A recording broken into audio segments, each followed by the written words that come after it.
To sum it up for you all though, he apologized for how disingenuous his initial message was and explained why he had reached out to me.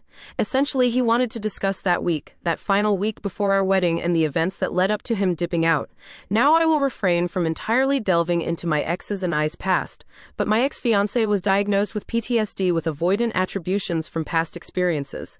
His diagnosis did provide quite a bit of clarity looking back our relationship and his past behavior, so I truly feel for him in his journey of self-healing.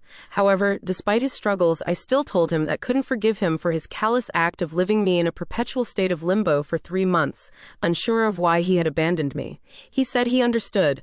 Now, and some of you will be quite mad with me, but I ultimately agreed to meet him for lunch, and I do not regret it. He's not with his ex. Actually, she passed away 6 months after he left me the altar, which is part of the reason why she reached out to him in the first place. Since then, he has been working on himself through therapy and navigating single fatherhood.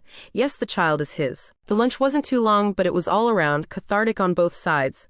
At the end of the lunch, he handed over an envelope which contained the all money we spent preparing for the wedding.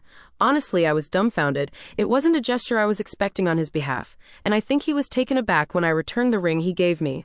It's funny, I held on to the ring just in case I needed to sell it if my finances continued to be unstable, but I never had to. Ironic that in the end I did receive money while seemingly trading that ring. He looks better, and not to toot my horn, but I feel I do as well. Now that chapter has concluded and I no longer feel rage or remorse, I feel free. I feared that I might have still harbored feelings for him, but I have since found that I loved him for the man he was in that moment when we were together, and though we're now apart, I'm okay with looking back and acknowledging the love I had for him. I've closed that chapter now with him, with the woman I was with him. Thank you all so much. Any advice on what I should spend the money on? Haha. Comments after the update. I'm not a believer in closure, but that is some serious closure. Right? Part of my brain went, damn. He apologized, explained what happened, a shitty situation for all involved.